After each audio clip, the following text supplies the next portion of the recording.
हाँ दोस्तों, सनात ठाकुर। दोस्तों, एक कमेंट आया था कि कस्टमर आता है, सामान देख कर जाता है और फिर संपर्क नहीं करता, स्थिति को कैसे संभालें।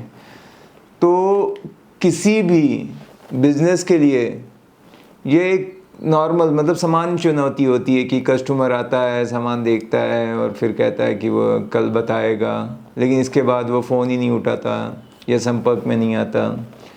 यह स्थिति कई बार निराशाजनक हो सकती है, परंतु इसे समझदारी से संभालने पर आप कस्टमर को फिर से आकर्षित कर सकते हैं। आइए इस समस्या को निपटने के लिए कुछ महत्वपूर्ण उपायों पर चर्चा करें जो आपकी टीम को कस्टमर हैंडलिंग में सहायता करेंगे। तो सबसे पहला है कि कस्टमर की ज़रूरतों को समझें। जब कस्टमर आता है और सामान देखता है तो सबसे पहले उनकी ज़रूरतों को सही ढंग से समझना बहुत ज़रूरी है। Find out the need. क्या वह सही उत्पाद खोज रहे हैं? क्या वो कीमत को लेकर चिंतित हैं? क्या उन्हें गुणवत्ता पर संदेह है? इन बातों को स्पष्ट रूप से समझने से आप बेहतर सेवा दे सकते हैं और उनका विश्वास जीत सकते हैं। दूसरी चीज़ जो है वो अत्यधिक मतलब अच्छी सर्विस दें, सेवा भाव रखें। जब कस्टमर कहता है कि वो बाद में बताएगा तो आप उन्हें यह महसूस कराएं कि आप उनकी मदद के लिए पूरी तरह से तैयार हैं। विनम्रता और धैर्य से बात करें और यह सुनिश्चित करें कि उन्हें ऐसा महसूस हो कि वे किसी भी समय आराम से आ सकते हैं। ज़्यादा फोर्स मत करो, उनकी समय सीमा का सम्मान करें, रिस्पेक्ट उनका टाइम, लेकिन फिर भी उनसे नियमित फॉलोअप लेने के लिए तैयार रहें। फॉलोअप करते रहो, लेकिन ऐसा नहीं लगे कि सेल करने के लिए। थर्ड चीज़ है फॉलोअप करने की क्या रणनीति होनी चाहिए। तो यदि कस्टमर कहता है कि वो कल बताएगा तो उसे तुरंत याद दिलाने के बजाय तो आप ना जैसे मैसेज भेजें फॉलोअप के लिए, और वो मतलब इस प्रकार आप कुछ ऐसे संदेश लिख सकते हैं कि जैसे हेलो, गुड मॉर्निंग या नमस्ते, मुझे उम्मीद है कि आपको हमारे उत्पाद पसंद आए होंगे। क्या आपको कोई और जानकारी चाहिए?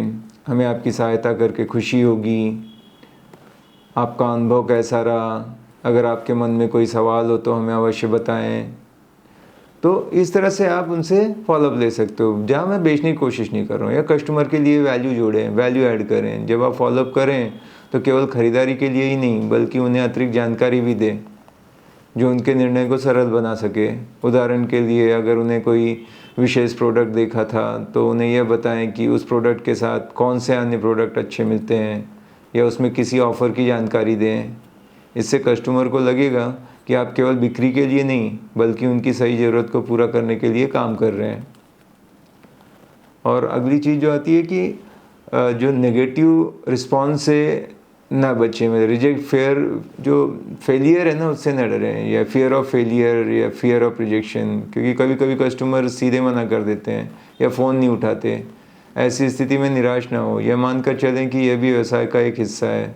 कुछ कस्टमर आपको स्पष्ट प्रतिक्रिया नहीं देंगे, लेकिन यह ज़रूरी है कि आप पेशेंस बनाए रखें और उनको ज़्यादा प्रेशराइज़ ना करें, दबाव ना डालें, और एक डिसिप्लिन फॉलोअप करके उसका रिकॉर्ड रखें कि कब मैसेज किया, कब, है ना, वो बहुत अच्छा रहता है। अपने बिज़नेस में हर एक कस्टमर का रिकॉर्ड रखें और यह निश्चित करें कि कब और कैसे फॉलोअप किया गया था। ऐसा करने से आपको पता रहेगा कि कौन से कस्टमर से अभी कांटेक्ट करना है और कौन से कांटेक्ट से सेकेंड टाइम फॉलोअप करने की ज़रूरत है या नहीं है।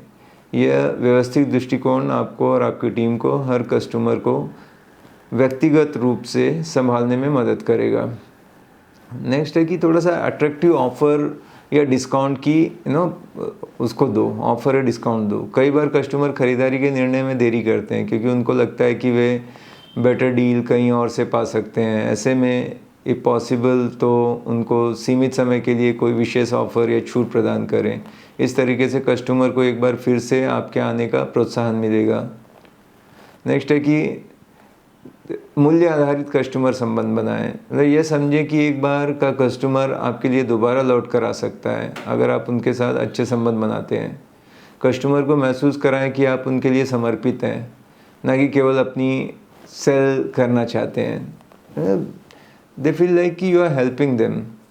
सकारात्मक अनुभव आपके भविष्य के लिए लंबे समय तक फ़ायदेमंद हो सकता है। तो कंक्लूज़न ये है कि जो कस्टमर है, जो देखकर जाता है और फिर जवाब नहीं देता, तो एक आम समस्या हो सकती है, ऐसा होता रहेगा, लेकिन इसे सही दृष्टिकोण और कुशलता से संभाला जा सकता है। पेशेंस की ज़रूरत है, अंडरस्टैंडिंग होनी चाहिए और सही तरीके से फॉलोअप करना आपके बिज़नेस की सक्सेस उसी पर डिपेंड करती है। यह आपकी टीम को सिखाना बहुत ज़रूरी है कि कस्टमर को कैसे बातचीत करें, कैसे आकर्षित रखें, ताकि वो वापस आपके पास लौटें और आपके बिज़नेस को बढ़ाएं।